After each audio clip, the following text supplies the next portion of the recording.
Hello বন্ধুরা, দেখতে থাকুন আজকে কী রেসিপি হয়েছে। মাছের ভাজা,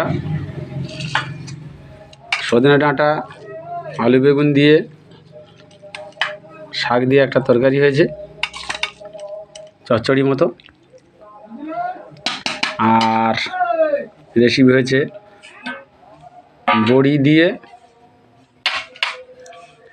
বড়ি দিয়ে মাছের ঝাল হয়েছে। এই রেসিপি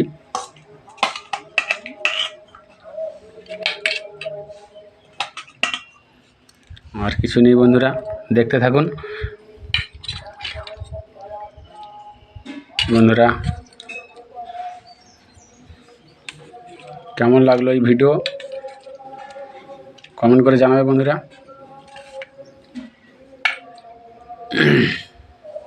কেমন লাগলো ভিডিও কমেন্ট করে জানাতে ভুলবেন না।